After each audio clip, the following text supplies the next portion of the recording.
साल था 2015। उत्तर प्रदेश सचिवालय में चपरासी के 368 पदों के लिए सरकार एक विज्ञापन निकालती है। काम था अफसरों को चाय पिलाना, फाइलें इधर उधर करना और क्लर्क्स को उनकी चिट्ठियां पहुंचाना, जिसके लिए योग्यता मांगी गई थी महज 5वीं पास। लेकिन जब इन 368 पदों के लिए फॉर्म भरने की आखिरी तारीख खत्म हुई तो सरकार के पसीने छूट गए। कुल 23,25,000 से ज्यादा लोगों ने फॉर्म भरा था, लेकिन सरकार के पसीने भीड़ देखकर नहीं छूटे थे। दरअसल उन 23 लाख आवेदकों में 250 से ज्यादा लोग पीएचडी होल्डर थे, 25,000 से ज्यादा बीटेक पास थे और लाखों की तादाद में एमए, एमएससी और एमबीए की डिग्रियां लिए नौजवान थे। जरा सोचिए, जिस लड़के ने अपनी जिंदगी के 20 साल क्वांटम फिजिक्स पढ़ने या अपनी रिसर्च थीसिस लिखने में गुजार दिए हों, वो एक सरकारी दफ्तर में जूठे कप धोने के लिए लाइन में क्यों खड़ा है? क्या ये उस नौजवान की नाकामी है या फिर ये आजाद भारत के इतिहास का सबसे बड़ा, सबसे खामोश और सबसे क्रूर घोटाला है? एक ऐसा घोटाला जिसे हमने एजुकेशन सिस्टम का नाम दे रखा है।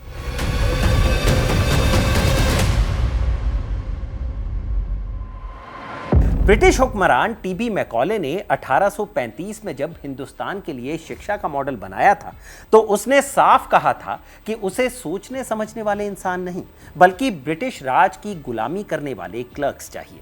आज 150 साल बाद हमने उस सिस्टम में बस इतना बदलाव किया है कि हम उन क्लर्कों के हाथ में बीटेक और पीएचडी की चमकदार डिग्रियां थमा रहे हैं। आज हमारी शिक्षा कोई विद्या का मंदिर नहीं है, ये एक बाजार है जिसने समाज को 3 हिस्सों में फाड़ दिया है।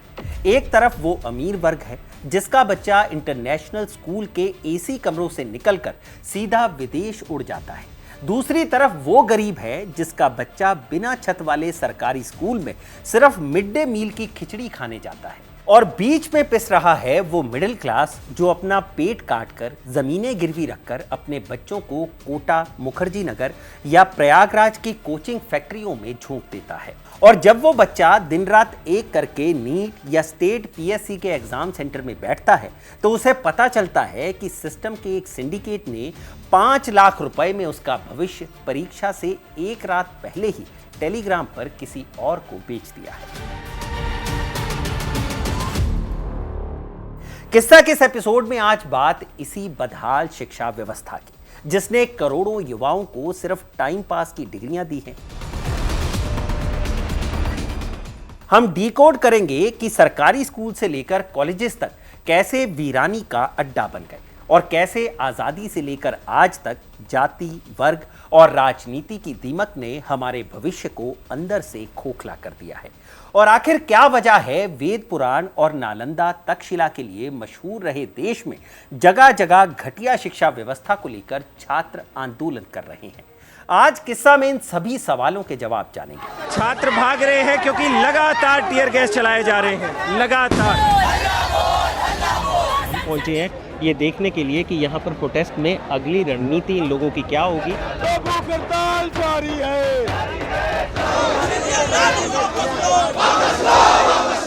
नमस्कार, मैं हूं भूपेंद्र सोनी और आप देख रहे हैं खबरगाम और ये किस्सा है हमारी सड़ चुकी शिक्षा व्यवस्था का।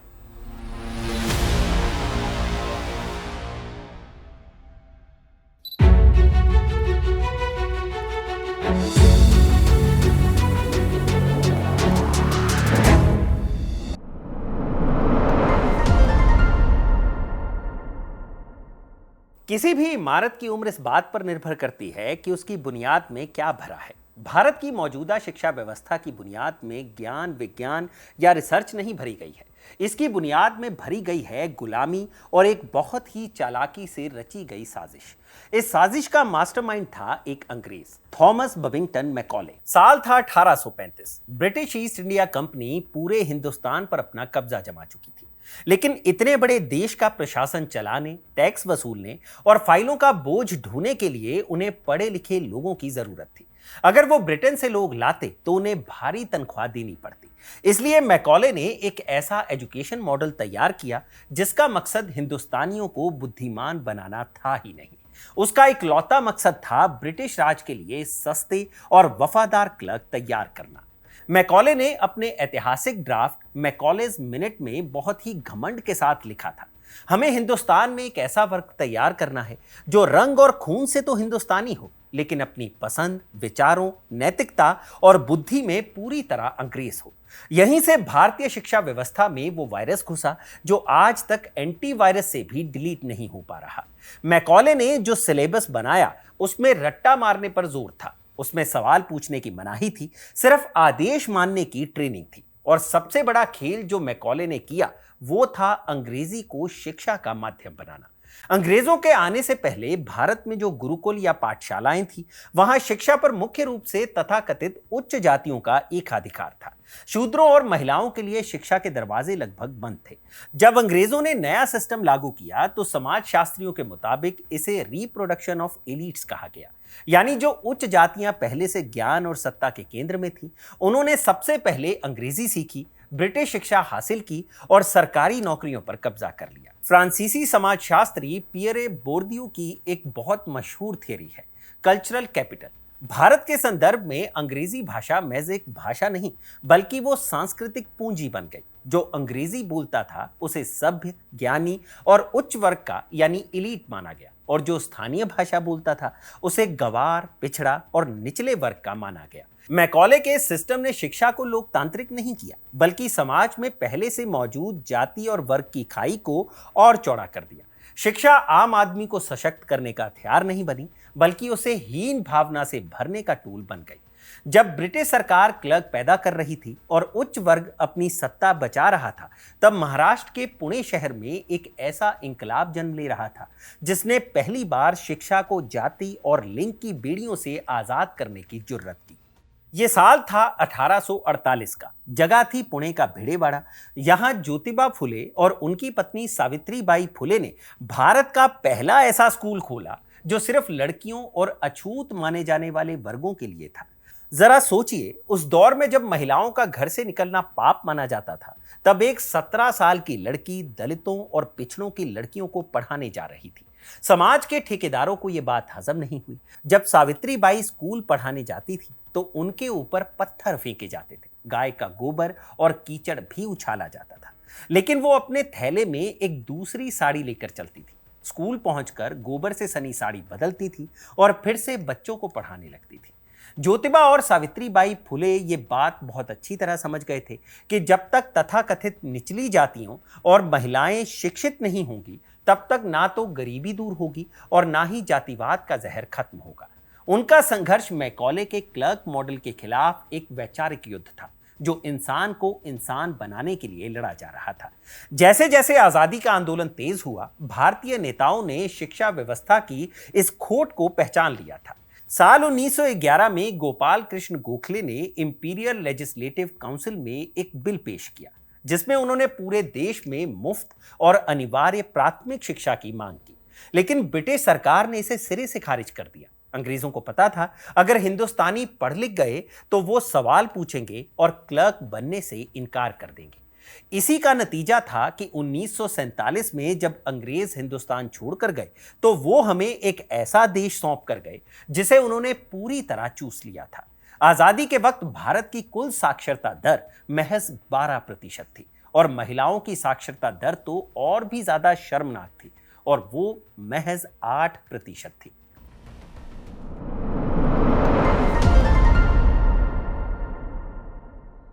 15 अगस्त 1947 देश आजाद हो चुका था। अब हमारे पास अपनी सरकार थी, अपना संविधान था। अब बारी थी उस 12% को 100% में बदलने की, एक ऐसी शिक्षा व्यवस्था बनाने की जहां गरीब का बच्चा भी उसी बेंच पर बैठे जहां अमीर का बच्चा बैठता है। देश के पहले प्रधानमंत्री जवाहरलाल नेहरू और शिक्षा मंत्री मौलाना अबुल कलाम आजाद के सामने सबसे बड़ी चुनौती थी एक ऐसे समाज का निर्माण करना जहां शिक्षा सिर्फ अमीरों की जागीर ना रहे। आजादी के बाद के शुरुआती दशकों यानी 1950 से 1970 को हम भारतीय शिक्षा का सुनहरा दौर भी कह सकते हैं। जरा आंखें बंद कीजिए और 1960 और 70 के दशक के उस सरकारी स्कूल की तस्वीर दिमाग में लाइए। बच्चे जमीन पर बिछी टाट पट्टी पर बैठे हैं, हाथ में स्लेट और चौक है। स्कूल की बिल्डिंग भले ही बहुत शानदार ना हो, लेकिन वहां पढ़ाने वाले मास्टर जी का रुतबा किसी जिले के कलेक्टर से कम नहीं होता था। अगर मास्टर जी बाजार से गुजर जाएं तो लोग सम्मान में खड़े हो जाते थे। उस दौर में सरकारी स्कूल में पढ़ने का मतलब गरीबी की निशानी नहीं था। वो दौर ऐसा था जब एक गांव के जमींदार का बेटा उसी गांव के एक खेतीहर मजदूर के बेटे के साथ एक ही टाट पट्टी पर बैठकर पहाड़ी याद करता था। आज अगर आप इसरो या डीआरडीओ के वैज्ञानिकों का इतिहास खंगालेंगे, जिन्होंने भारत को चांद और मंगल तक पहुंचाया है, या 80 से 90 के दशक के बड़े आईएएस आईपीएस अफसरों की बायोग्राफी पढ़ेंगे, तो पाएंगे कि कई वैज्ञानिक और अफसर उन्हीं टाट पट्टी वाले सरकारी स्कूलों, म्युनिसिपल स्कूलों या जिला परिषद के स्कूलों से पढ़कर निकले थे। लेकिन फिर ऐसा क्या हुआ कि वो शानदार सरकारी स्कूल आज खंडर बन गए और वहां कोई अपने बच्चों को नहीं भेजना चाहता। इस बर्बादी की कहानी शुरू होती है एक ऐसे सपने की हत्या से जिसे आज तक हमसे छुपाया गया। साल था 1964। भारत सरकार ने देश की शिक्षा व्यवस्था को एक नई दिशा देने के लिए एक आयोग का गठन किया। इसके अध्यक्ष थे देश के मशहूर वैज्ञानिक डॉक्टर दौलत सिंह कोठारी। इस आयोग को कोठारी कमीशन कहा जाता है। डॉक्टर कोठारी के साथ दुनिया भर के बड़े शिक्षाविद और समाजशास्त्री इस पैनल में शामिल थे। 2 साल की कड़ी रिसर्च के बाद 1966 में कोठारी कमीशन ने अपनी रिपोर्ट सरकार को सौंपी। इस रिपोर्ट के पहले ही पन्ने पर लिखा था, भारत के भविष्य का निर्माण उसकी कक्षाओं में हो रहा है। कोठारी कमीशन ने भारत की शिक्षा को सुधारने के लिए एक ऐसा ब्रह्मास्त्र दिया था जिसे कॉमन स्कूल सिस्टम या समान स्कूल प्रणाली कहा गया। इसके साथ ही उन्होंने नेबरहुड स्कूल का कॉन्सेप्ट भी दिया। यह काफी क्रांतिकारी विचार था। इस सिस्टम का मतलब था कि हर 3 से 5 किलोमीटर के दायरे में एक शानदार सरकारी स्कूल होगा। उस इलाके के सभी बच्चे, चाहे वो जिले के कलेक्टर का बेटा हो, किसी विधायक की बेटी हो या उसी इलाके के किसी चपड़ासी या सब्जी वाले का बच्चा हो, सब उसी एक स्कूल में एक ही बेंच पर बैठकर पढ़ेंगे। कोई प्राइवेट स्कूल का वीआईपी कल्चर नहीं होगा। डॉक्टर कोठारी और उनके पैनल के शिक्षाविदों का तर्क बहुत सीधा और धारदार था। उनका मानना था कि जब एक रसूखदार नेता या अफसर का बच्चा एक गरीब के बच्चे के साथ बैठकर खाना खाएगा और पढ़ेगा, तो समाज से जाति और वर्ग का भेदभाव अपने आप खत्म हो जाएगा। और इसका सबसे बड़ा फायदा क्या था? जब किसी जिले के डीएम या विधायक का अपना बच्चा उस सरकारी स्कूल में पढ़ेगा, तो क्या वो स्कूल की छत टपकने देगा? क्या वो वहां के टीचर को छुट्टी मारने देगा? कभी नहीं। अपने बच्चे के भविष्य के लिए वो रसूखदार लोग सिस्टम की गर्दन पकड़कर उस सरकारी स्कूल को हमेशा दुनिया का सबसे बेहतरीन स्कूल बनाकर रखेंगे। कोठारी कमीशन की इस रिपोर्ट को संसद में बहुत तालियां मिली। नेताओं ने भाषण दिए कि ये गेम चेंजर साबित होगी। लेकिन बंद कमरों में जब इसे लागू करने की बारी आई, तो सत्ता में बैठे नेताओं और ब्यूरोक्रेट्स की रूह कांप गई। उनके अंदर का वो मैकॉले वाला क्लास ईगो जाग गया। वो ये बर्दाश्त ही नहीं कर सकते थे कि उनका सभ्य बच्चा किसी झुग्गी झोपड़ी से आने वाले बच्चे के साथ एक ही बेंच पर बैठे। नतीजा, कोठारी कमीशन की उस रिपोर्ट को ठंडे बस्ते में डाल दिया गया। उसे फाइलों में दफन कर दिया गया।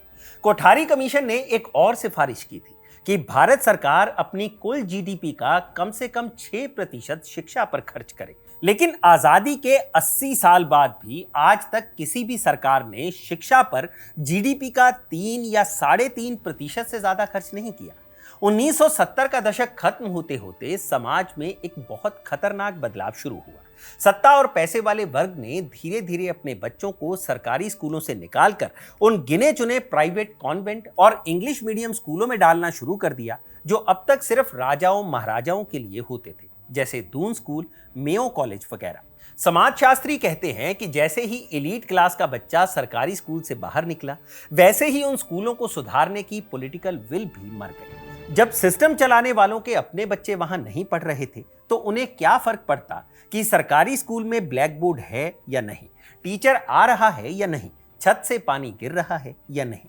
लापरवाही का आलम यह रहा कि इंफ्रास्ट्रक्चर का खस्ता हाल होना फाइलों में दबकर रह गया, जब तक कि वो किसी बड़े हादसे में तब्दील नहीं हो गई। राजस्थान का ही वो वाकया याद कीजिए, जब एक जर्जर सरकारी स्कूल की छत भरभरा कर गिर गई और 25 मासूम बच्चे उस मलबे में दबकर मर गए। जब इस मामले की जांच हुई तो पता चला कि स्कूल की इमारत सालों से खस्ता हाल थी। मरम्मत के लिए कई बार चिट्ठियां लिखी गई थी, लेकिन सिस्टम के कान पर जूं तक नहीं रेंगी। इतनी बड़ी त्रासदी और 25 मौतों के बाद ही सचिवालय में बैठे किसी बड़े अफसर या मंत्री की कोई जवाबदेही तय नहीं हुई। सरकारें इसलिए खामोश रही क्योंकि उस मलबे में दबकर मरने वाले बच्चे किसी ब्यूरोक्रेट या नेता के नहीं थे, बल्कि समाज के उस तबके से थे जिनकी फाइलें एसी कमरों तक कभी नहीं पहुंच पाती। सरकारी स्कूलों को जानबूझकर उनके हाल पर लावारिस छोड़ दिया गया। वहां फंडिंग कम कर दी गई और यहीं से नींव पड़ी उस प्राइवेटाइजेशन की जिसने आगे चलकर शिक्षा को विद्या के मंदिर से एक मुनाफा कमाने वाली फैक्ट्री में तब्दील कर दिया।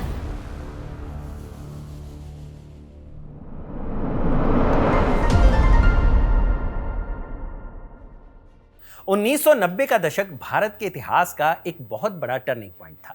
देश की अर्थव्यवस्था गर्त में जा रही थी, जिसे बचाने के लिए सरकार ने एलपीजी यानी लिबरलाइजेशन, प्राइवेटाइजेशन, ग्लोबलाइजेशन का दरवाजा खोल दिया। बाजार खुल गए थे, विदेशी कंपनियां भारत आ रही थी। पेप्सी, कोका कोला और रंगीन टीवी ने हिंदुस्तान के बाजार में धूम मचा दी थी। लेकिन इस प्राइवेटाइजेशन की आंधी ने सिर्फ टेलीकॉम या फैक्ट्रियों को अपने कब्जे में नहीं लिया, इसने भारत के सबसे पवित्र क्षेत्र शिक्षा को भी एक मुनाफे वाले बाजार में तब्दील कर दिया। अब तक जो सरकारी स्कूल लावारिस छोड़ दिए गए थे, उनकी खाली हुई जगह भरने के लिए गली मोहल्लों में कुकुरमुत्ते की तरह प्राइवेट स्कूल खुलने लगे। इन स्कूलों के बाहर एक बहुत ही जादुई और सम्मोहित करने वाला बोर्ड टंग गया, इंग्लिश मीडियम। नोबेल पुरस्कार विजेता अर्थशास्त्री अमर्त्य सेन और प्रसिद्ध इकोनॉमिस्ट जॉन ड्रीज ने अपनी मशहूर किताब N uncertain glory, India and it's contradictions में भारत की इस बीमार शिक्षा व्यवस्था पर बात की है। उन्होंने लिखा है कि भारत के नीति निर्माताओं ने उच्च शिक्षा यानी आईआईटीज, आईआईएम्स पर तो बहुत पैसा और ध्यान खर्च किया, लेकिन प्राइमरी एजुकेशन को पूरी तरह बर्बाद होने के लिए छोड़ दिया। अमर्त्य सेन साफ कहते हैं कि जब तक किसी देश की बुनियादी शिक्षा मजबूत नहीं होती, तब तक वो देश कभी भी एक समतामूलक समाज नहीं बना सकता। सच्चाई भी यही थी। जब उदारीकरण के बाद मल्टीनेशनल कंपनियां भारत आईं, तो उन्हें ऐसे कर्मचारी चाहिए थे जो फर्राटेदार अंग्रेजी बोल सके। अब जरा उस मिडिल क्लास पिता के बारे में सोचिए। उसने देखा कि सरकारी स्कूल में ना मास्टर है, ना ब्लैक बोर्ड है, और सबसे बड़ी बात, वहां अंग्रेजी नहीं सिखाई जाती। उसे डर सताने लगा कि अगर उसका बच्चा अंग्रेजी नहीं बोलेगा तो वो इस नई ग्लोबल इकोनॉमी की रेस में पिछड़ जाएगा। यहीं से शुरू हुआ भारत के मिडिल क्लास का वो पलायन जिसने सरकारी स्कूलों के ताबूत में आखिरी कील ठोक दी। द हिंदू ने शिक्षा मंत्रालय के UDISC+ यानी unified district information system for education का जो डेटा पब्लिश किया है, उसके मुताबिक भारत में आज औसतन हर घंटे 25 सरकारी स्कूल बंद हो रहे हैं। जी हाँ, हर घंटे 25 स्कूल।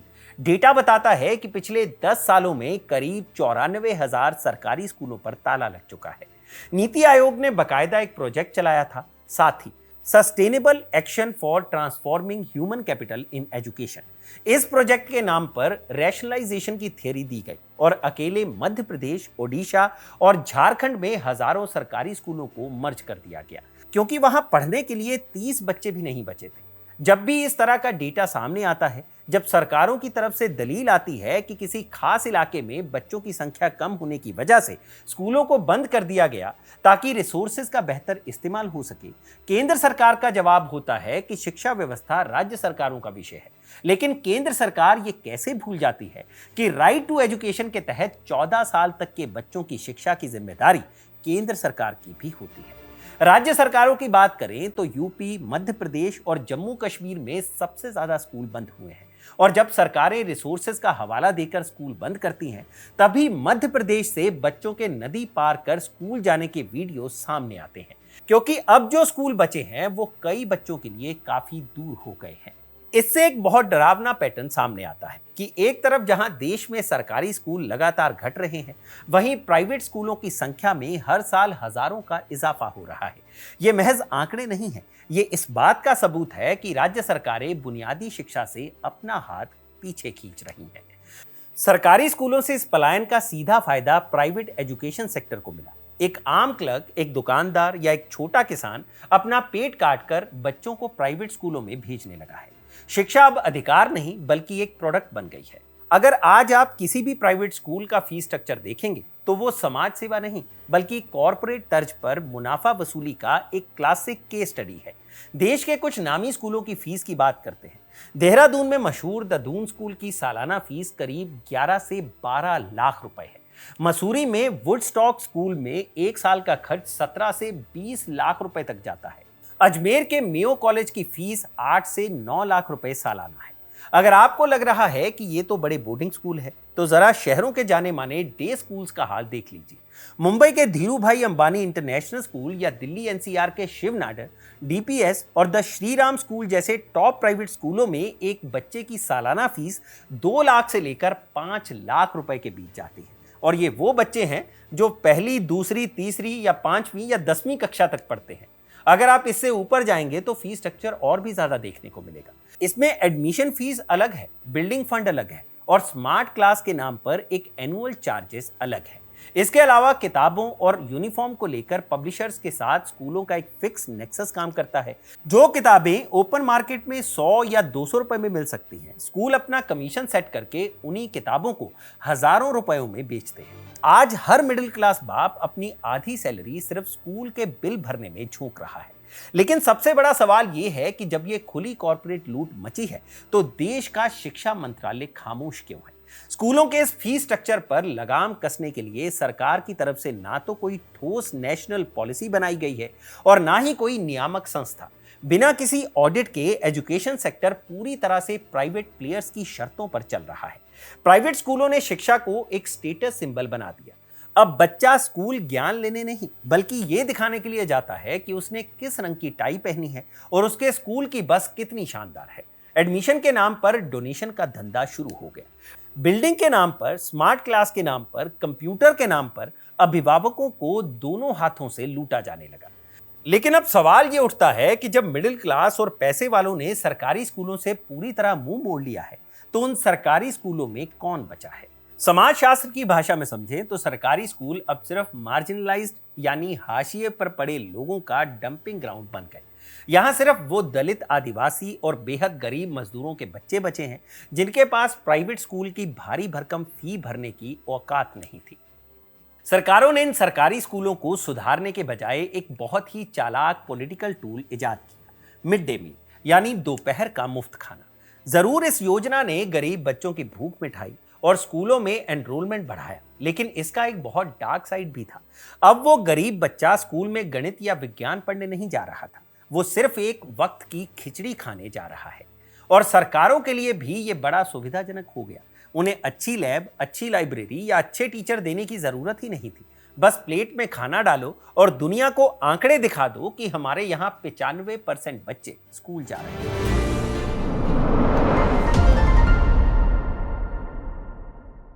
जब 90 के दशक में मिडिल क्लास अपने बच्चों को प्राइवेट स्कूलों में भेज रहा था, तब देश की राजनीति में एक बहुत बड़ा भूचाल आ रहा था। यह भूचाल था मंडल कमीशन और पिछड़ी जातियों का सत्ता में आना।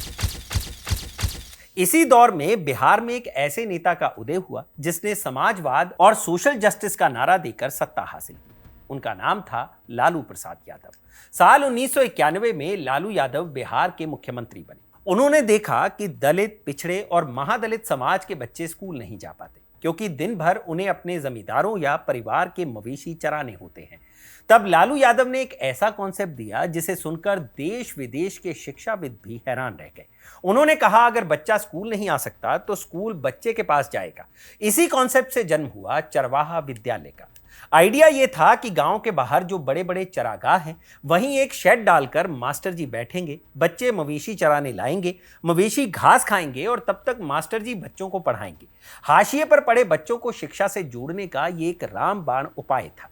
अमेरिका और जापान तक के स्कॉलर्स इसकी स्टडी करने बिहार आए, लेकिन सरकार ये आइडिया ग्राउंड पर ढंग से इंप्लीमेंट नहीं करवा सकी। इन स्कूलों के लिए कोई अलग से बजट नहीं दिया गया था, कोई नई बिल्डिंग नहीं बनी थी। जो टीचर पहले से ही सरकारी स्कूलों में गायब रहते थे, उन्हें ही चरवाहा विद्यालय का प्रभार सौंपा गया था। मास्टर जी कभी चरागाह पहुंचे ही नहीं। कुछ ही सालों में ये विद्यालय खंडर बन गए। अधिकारी से लेकर छुट भैया नेता तक के बच्चे या तो पटना के बड़े कॉन्वेंट्स में पढ़ रहे थे या दिल्ली शिमला का रुख कर रहे थे। ऐसे में जो सामान्य विद्यालय थे भी, उनकी और किसी का ध्यान नहीं था। ये सरकारी स्कूल अपराध और नशे का अड्डा बनते जा रहे थे। जब बिहार में शिक्षा मजाक बन रही थी, तब केंद्र की सत्ता में अटल बिहारी वाजपेयी की सरकार आई। साल 2001 में सरकार ने एक बहुत बड़ा फ्लैगशिप प्रोग्राम लॉन्च किया, सर्व शिक्षा अभियान। टीवी पर एक बहुत प्यारा सा गाना बजने लगा, स्कूल चले हम।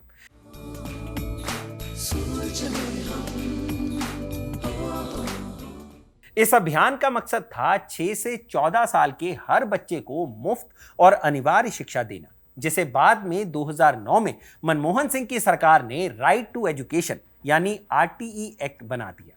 गांव-गांव में स्कूल खुले, मिड डे मील की बदौलत स्कूलों में बच्चों की भीड़ उमड़ पड़ी। कागजों पर आंकड़े छपने लगे कि भारत में 95% से ज्यादा बच्चे स्कूल जा रहे हैं। इसे मासिफिकेशन ऑफ एजुकेशन कहा गया। लेकिन प्रसिद्ध एनजीओ प्रथम की हर साल आने वाली ASCR यानी annual status of education report ने इस अभियान की धज्जियां उड़ा दी। इस रिपोर्ट ने सच दुनिया के सामने रखा। भारत के सरकारी स्कूलों में 5वीं कक्षा में पढ़ने वाले 50% से ज्यादा बच्चे दूसरी कक्षा की किताब तक नहीं पढ़ सकते। उन्हें बुनियादी जोड़ घटाव तक नहीं आता। यानी सर्व शिक्षा अभियान ने स्कूल की बिल्डिंगें तो खड़ी कर दी, खिचड़ी भी बांट दी, लेकिन लर्निंग आउटकम जीरो था। जीरो। सरकार ने क्वांटिटी तो बढ़ा दी, लेकिन क्वालिटी की हत्या कर दी। 90 के दशक के बाद भारतीय शिक्षा में एक और बहुत बड़ा कैंसर पनपा। नेताओं को समझ आ गया था कि अगर अगली पीढ़ी का वोट चाहिए तो उनके दिमाग पर कब्जा करना होगा, और दिमाग पर कब्जा करने का सबसे बड़ा हथियार बनी NCERT की किताबें। इतिहास की किताबें हमेशा से सियासी जंग का कुरुक्षेत्र रही हैं। साल 2000 में जब केंद्र में अटल बिहारी वाजपेयी की सरकार थी तो नेशनल करिकुलम फ्रेमवर्क यानी NCF 2000 लाया गया। तब वामपंथी और लिबरल इतिहासकारों ने बड़ा बवाल काटा कि सरकार शिक्षा का भगवाकरण कर रही है। NCF 2000 के तहत मुगलों का महिमा मंडन कम किया गया और वैदिक इतिहास को तवज्जो दी गई। फिर 2004 में जब यूपीए यानी कांग्रेस सत्ता में लौटी तो उसने सबसे पहला काम किया एनडीए के बनाए हुए NCERT सिलेबस को कूड़ेदान में डालना। कांग्रेस ने NCF 2005 लागू कर दिया। अपनी विचारधारा वाले इतिहासकारों को बैठाकर सिलेबस फिर से पलट दिया गया, जिसे राइट विंग ने इतिहास से छेड़छाड़ बताया। लेकिन यह वैचारिक जंग यही नहीं रुकी। हाल ही में खासकर कोविड के बाद सिलेबस का बोझ कम करने यानी रैशनलाइजेशन के नाम पर NCERT की किताबों पर फिर से कैंची चली।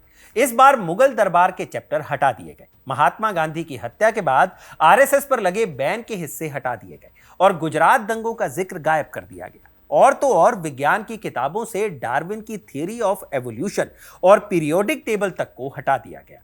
शिक्षाविद और समाजशास्त्री कहते हैं कि भारत में इतिहास और शिक्षा कभी फैक्ट्स पर नहीं चले। ये हमेशा लेफ्ट बनाम राइट की वैचारिक जंग का शिकार हुए। जिस बच्चे को स्कूल में साइंटिफिक सोच और सवाल पूछना सिखाना चाहिए था, उसे ये रटवाया जाने लगा कि कौन सा इतिहास किस पॉलिटिकल पार्टी को सूट करता है।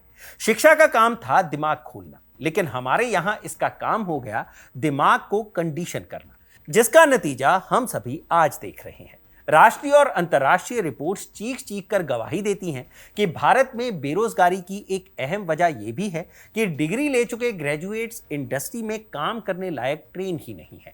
उनके पास डिग्री तो है, मगर कोई काम करने लायक स्किल या लैंग्वेज नहीं है।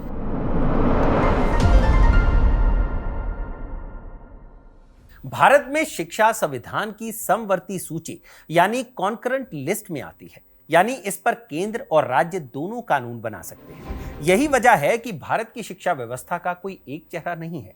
अगर आपको इस सिस्टम का असली मल्टी लेवल करप्शन और क्लास डिवाइड समझना है तो आपको राज्यों के नक्शे पर नजर डालनी होगी। यहां आपको एक तरफ ऐसा राज्य मिलेगा जिसकी शिक्षा व्यवस्था यूरोप के देशों को टक्कर देती है, और दूसरी तरफ वो राज्य मिलेंगे जहां शिक्षा कोई विद्या का मंदिर नहीं बल्कि हजारों करोड़ की एक इंडस्ट्री है। केरल की बात करें तो वहां की साक्षरता दर आज भी 94% के पार है। लेकिन केरल का यह एजुकेशन मॉडल कोई रातों रात नहीं बना, और ना ही यह किसी एक नेता का कमाल है। इसके पीछे 100 साल से भी ज्यादा पुराना एक बहुत गहरा सामाजिक आंदोलन है। 19वीं सदी में केरल में जातिवाद अपने चरम पर था। निचली जातियों का स्कूलों में जाना तो दूर, उनका स्वर्णों के रास्ते पर चलना भी मना था। तब वहां एक समाज सुधारक का उदय हुआ, श्री नारायण गुरु। उन्होंने नारा दिया, एक जाति, एक धर्म, एक ईश्वर। नारायण गुरु ने निचली जातियों, खासकर एझावा समुदाय से कहा कि अगर जंजीरें तोड़नी है तो मंदिर मत बनाओ, स्कूल बनाओ। इसी जिद ने केरल में शिक्षा की बुनियाद रखी। इसके साथ ही केरल में क्रिश्चियन मिशनरीज ने गांव-गांव में स्कूलों का शानदार इंफ्रास्ट्रक्चर तैयार किया। और फिर आजादी के बाद जब केरल में कम्युनिस्ट सरकारें आई तो उन्होंने एक बहुत बड़ा मास्टर स्ट्रोक चला। उन्होंने स्वास्थ्य और शिक्षा पर जीडीपी का एक बहुत बड़ा हिस्सा खर्च किया। लेकिन केरल के मॉडल की असली कामयाबी का राज है विकेंद्रीयकरण। 1996 में केरल सरकार ने स्कूलों का पूरा कंट्रोल राज्य सचिवालय से छीनकर सीधा ग्राम पंचायतों के हाथ दे दिया। यानी आपके गांव का सरकारी स्कूल कैसा होगा, इसका फैसला कोई दूर बैठा शिक्षा मंत्री नहीं, बल्कि आपका चुना हुआ सरपंच करेगा। इसका सोशियोलॉजिकल इम्पैक्ट ये हुआ कि केरल में कोई मास्टर जी स्कूल से गायब होकर पान नहीं चबा सकता, क्योंकि उसकी सैलरी और उसका ट्रांसफर गांव के ही लोगों के हाथ में है। वहां कम्युनिटी खुद अपने स्कूल की निगरानी करती है, इसलिए केरल में सरकारी स्कूल होना फख्र की बात है। अब केरल से निकलकर महाराष्ट्र चलिए, यहाँ की कहानी बहुत अलग है। 1980 के दशक तक महाराष्ट्र की राजनीति को चीनी मिलों वाले नेता चलाते थे। इन्हें शुगर बैरन्स कहा जाता था। लेकिन 90 का दशक आते आते इन नेताओं को समझ आ गया कि चीनी से ज्यादा मीठा और मुनाफे वाला धंधा है प्राइवेट एजुकेशन। नेताओं ने रातों रात बड़े बड़े एजुकेशनल ट्रस्ट बनाए और जगह जगह प्राइवेट इंजीनियरिंग, मेडिकल और बीएड कॉलेज खोल दिए। शिक्षा के व्यापारीकरण का जो तमाशा महाराष्ट्र में हुआ, वो पूरे देश में कहीं नहीं हुआ। यहां जन्म हुआ कैपिटेशन फी का, यानी डोनेशन का। अगर बच्चे के नंबर कम भी हैं तो कोई बात नहीं, 50 लाख या 1 करोड़ रुपए की डोनेशन टेबल के नीचे से दीजिए और मेडिकल की सीट पक्की। आज की तारीख में महाराष्ट्र के ज्यादातर बड़े प्राइवेट कॉलेज, यूनिवर्सिटीज और कोचिंग सेंटर्स उन्हीं राजनेताओं या उनके करीबियों की जागीर है जो विधानसभा में बैठकर शिक्षा नीतियां बनाते हैं। वहीं यूपी की कहानी तो एक अलग ही लेवल की ट्रेजेडी है। 1990 के दशक में यूपी बोर्ड की परीक्षाओं में नकल एक ऐसा बिजनेस बन गई थी जिसे बकायदा माफिया कंट्रोल करते थे। खिड़कियों से पर्चियां फेंकना और कॉपियां बदलना आम बात थी। साल 1992 में जब कल्याण सिंह की सरकार आई तो वो एक नकल विरोधी कानून लाए। इसके तहत नकल करते पकड़े जाने पर सीधा जेल भेजने का प्रावधान था। उस साल लाखों बच्चे फेल हो गए। लेकिन जरा राजनीति देखिए, अगले ही चुनाव में जब मुलायम सिंह यादव की सरकार आई तो उन्होंने सबसे पहला काम क्या किया? उन्होंने उस नकल विरोधी कानून को ही खत्म कर दिया ताकि छात्रों का वोट बैंक खुश रहे। यहीं से यूपी में सॉल्वर यानी मुन्ना भाई कल्चर पनपा। असली छात्र की जगह किसी और तेज तर्रार लड़के को परीक्षा में बैठाने का यह सिंडिकेट यूपी से ही शुरू होकर पूरे उत्तर भारत में फैला था।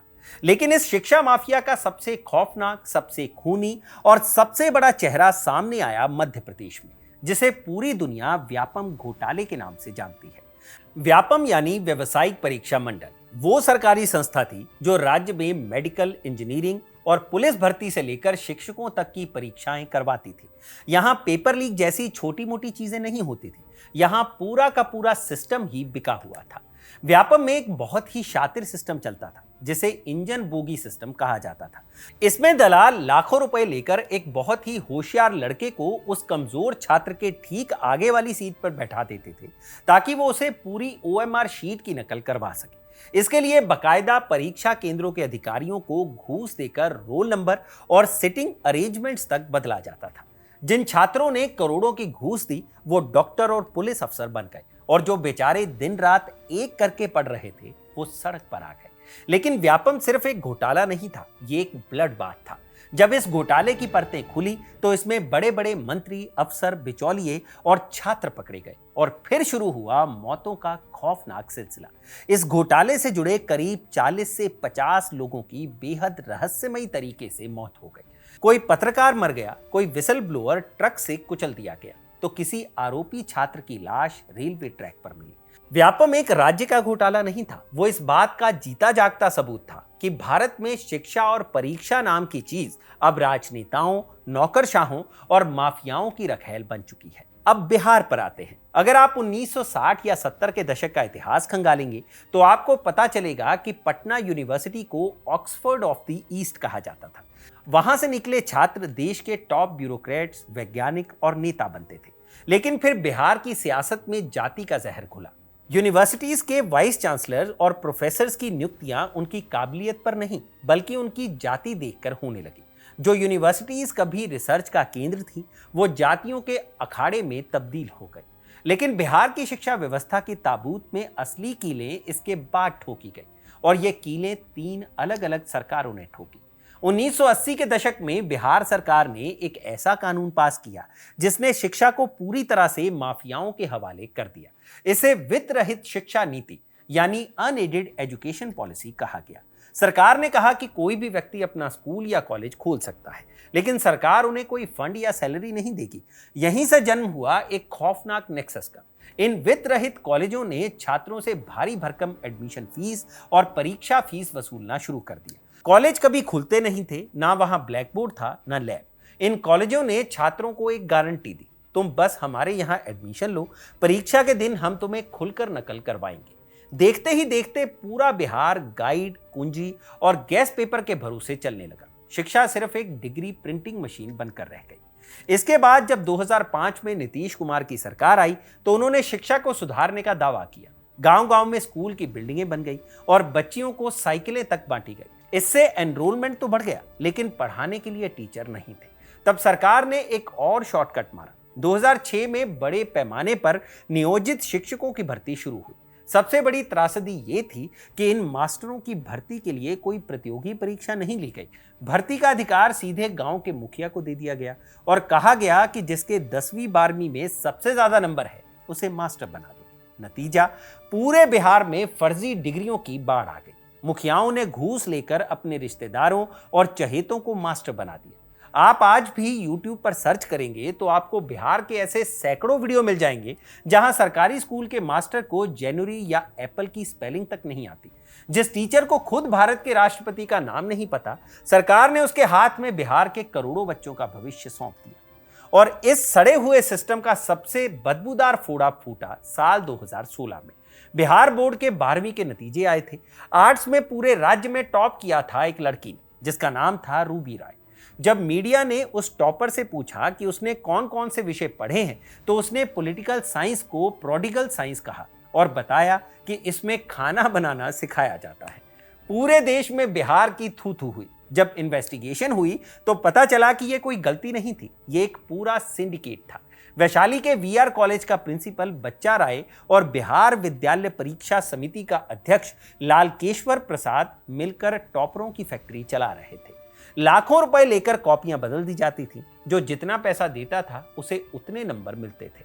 और जो छात्र स्कूली सिस्टम से किसी तरह बचकर कॉलेज पहुंच जाता है, उसकी जवानी वहां की यूनिवर्सिटीज चूस लेती है। मगध यूनिवर्सिटी, जहां से इस एपिसोड के राइटर खुद पढ़े हैं, और BRABU यानी भीमराव अंबेडकर बिहार यूनिवर्सिटी जैसी यूनिवर्सिटी का हाल ये है कि वहां जो ग्रेजुएशन की डिग्री 3 साल में मिलनी चाहिए, उसे पूरा होने में 5 से 6 साल लग जाते हैं। सेशन सालों लेट चलते हैं। यही वजह है कि आज बिहार का कोई भी युवा अपने राज्य की शिक्षा व्यवस्था पर भरोसा नहीं करता। जो गरीब है वो मजदूरी करने सूरत और पंजाब चला जाता है, और जिसके बाप के पास थोड़ी भी जमीन या पैसा है वो 10वीं पास करते ही कोटा, दिल्ली का मुखर्जी नगर या पटना के भीखना पहाड़ी और मुसल्लहपुर हाट की भूल भलैया जैसी कोचिंग मंडियों में खुद को झोंक देता है। आज अगर बिहार का छात्र यूपीएससी निकालता है या रेलवे में नौकरी पाता है तो वो इस सिस्टम की वजह से सफल नहीं हो रहा, वो इस सिस्टम के बावजूद सफल हो रहा है।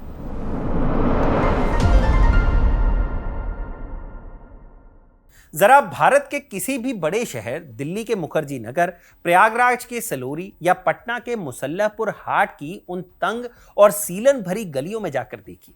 वहां 10 बाई 10 के छोटे छोटे कमरों में आपको लाखों नौजवान मिल जाएंगे। गैस के छोटे से चूल्हे पर एक तरफ दाल उबर रही होती है और दूसरी तरफ वो नौजवान M लक्ष्मीकांत या लुसेंट की किताब में सर खपाए बैठा होता है। 21 साल की उम्र में जो लड़का आंखों में डिप्टी कलेक्टर या दरोगा बनने का सपना लेकर उस कमरे में घुसता है, 28-30 साल की उम्र तक आते आते उसके बाल उड़ने लगते हैं, आंखों पर मोटा चश्मा चढ़ जाता है और वो डिप्रेशन का शिकार हो जाता है। वो अपनी जवानी के 5 से 7 सबसे कीमती साल उस छोटे से कमरे में गला देता है। लेकिन क्यों?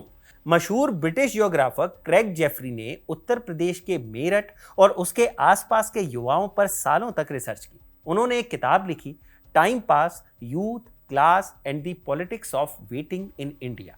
क्रेग जेफरी ने अपनी रिसर्च में बताया कि भारत में शिक्षा अब रोजगार की गारंटी नहीं रही। जब युवाओं को पता चलता है कि मार्केट में नौकरियां नहीं हैं, तो वो क्या करते हैं? वो खुद को बिजी दिखाने के लिए डिग्रियां बटोरने लगते हैं। बीए कर लिया, फिर एमए कर लिया, फिर बीएड कर लिया और कुछ नहीं मिला तो पीएचडी में एडमिशन ले ली।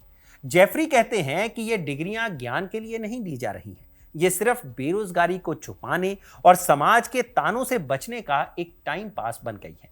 शिक्षा का पूरा सिस्टम अब एक वेटिंग रूम बन गया है, जहां करोड़ों युवा एक ऐसी ट्रेन का इंतजार कर रहे हैं जिसे कभी स्टेशन पर आना ही नहीं है। अब इसे जरा क्लास और कास्ट के चश्मे से देखिए। क्या आपने कभी किसी बड़े नेता, किसी आईएएस अफसर या किसी बड़े उद्योगपति के बच्चे को यूपी पुलिस, रेलवे के ग्रुप डी या पटवारी का फॉर्म भरते देखा है? नहीं। आज शिक्षा ने एक अदृश्य दीवार खड़ी कर दी है। जो एलीट क्लास है वो अपने बच्चों को करोड़ों रुपए खर्च करके अशोका, जिंदल जैसी प्राइवेट यूनिवर्सिटीज या सीधे अमेरिका, लंदन भेज देता है। वहां से लौटकर वो बच्चे सीधे बड़े कॉरपोरेट में लाखों के पैकेज पर बैठ जाते हैं। लेकिन जो लोअर मिडिल क्लास है, जो दलित है, जो पिछड़ा है, जो गांव का किसान है, उसके पास वो कल्चरल कैपिटल नहीं है। उसके पास प्राइवेट कॉलेज की करोड़ों की फीस नहीं है। इसके लिए वो सरकारी नौकरी की उस अंधी दौड़ में धकेल दिया जाता है जहां एक चपरासी की पोस्ट के लिए 25 लाख लोग लाइन में खड़े होते हैं। और जब वो गरीब या मिडिल क्लास का बच्चा अपनी सारी जवानी, अपने बाप की सारी कमाई उस कोचिंग माफिया की भट्टी में झोंक देता है, तब सरकार उसके साथ आखिरी और सबसे क्रूर मजाक करती है। जिस परीक्षा के लिए उसने 5 साल तैयारी की, उसका फॉर्म 3 साल तक निकलता नहीं। अगर फॉर्म निकल जाए तो 2 साल तक परीक्षा नहीं होती। अगर परीक्षा हो जाए तो पता चलता है कि नेशनल टेस्टिंग एजेंसी यानी एनटीए से लेकर राज्य के लोक सेवा आयोगों तक में सॉल्वर गैंग और सिंडिकेट बैठे हैं। हाल ही में पूरे देश ने नीट और यूजीसी नेट जैसी प्रतिष्ठित परीक्षाओं का तमाशा देखा। परीक्षा से एक रात पहले टेलीग्राम और व्हाट्सएप पर 5 से 10 लाख रुपए में पेपर बेचे जा रहे थे। ग्रेस मार्क्स के नाम पर अपनों को पास करवाया जा रहा था। उत्तर प्रदेश से लेकर राजस्थान और बिहार से लेकर मध्य प्रदेश तक हर राज्य की पुलिस भर्ती, शिक्षक भर्ती और पटवारी परीक्षा का पेपर लीक हो रहा है। यह सिर्फ एक कागज का लीक होना नहीं है, ये करोड़ों युवाओं के सपने की हत्या है। आज सरकारें एक ऐसा साफ सुथरा एग्जाम तक नहीं करवा पा रही हैं जिस पर युवा भरोसा कर सके। कोचिंग माफियाओं ने इसे 1000 करोड़ की इंडस्ट्री बना लिया है और सिस्टम में बैठे सफेदपोश नेता और भ्रष्ट अफसर इस पेपर लीक सिंडिकेट से अपनी जेबें भर रहे हैं। जब 1835 में मैकॉले ने भारत की शिक्षा व्यवस्था की नींव रखी थी तो उसका मकसद सिर्फ अपने लिए गुलाम क्लर्क्स पैदा करना था। लेकिन आज 190 साल बाद आजाद भारत के हमारे अपने हुक्मरानों ने उस सिस्टम को इतना सड़ा दिया है कि आज हमारी शिक्षा व्यवस्था सिर्फ 3 चीजें पैदा कर रही है: कोचिंग माफियाओं के लिए ग्राहक, नेताओं की रैलियों में भीड़ बढ़ाने के लिए बेरोजगार और एक ऐसा हताश युवा जो डिग्रियों का पुलंदा सीने से लगाए पेपर लीक की खबरों के बीच अपने ही कमरे में हर रोज तिल तिल कर मर रहा है। हम विश्व गुरु बनने का दावा तो करते हैं, लेकिन सच्चाई यह है कि जब तक हमारे देश की बुनियाद कमजोर रहेगी, जब तक शिक्षा एक मुनाफा कमाने वाला बाजार बनी रहेगी और जब तक परीक्षाएं माफियाओं की रखैल बनी रहेंगी, तब तक हम एक सुपर पावर नहीं, सिर्फ टाइम पास करने वाले बेरोजगारों की फौज का देश बनकर रह जाएंगे। यह था भारत की शिक्षा व्यवस्था का वो सच जो पता कमोबेश सभी को है, लेकिन अपनी अपनी सहूलियत के हिसाब से लोग इससे किनारा करते चलते हैं। अमीर को इससे कोई लेना देना नहीं। मिडिल क्लास थोड़ी और मेहनत करने को तैयार है ताकि बच्चा ढंग की जगह पढ़ सके, और गरीब को अपनी रोटी ही नसीब नहीं तो शिक्षा के बारे में वो कैसे ही सोचे। आप इस पूरी व्यवस्थागत बीमारी को लेकर क्या सोचते हैं, हमें कमेंट बॉक्स में जरूर बताइएगा। शिक्षा की इस पूरी व्यवस्था पर यह लेख लिखा था मेरे साथी मयंक ने, और इसे कैमरा के पीछे रिकॉर्ड किया है मेरे साथी तौफीक ने।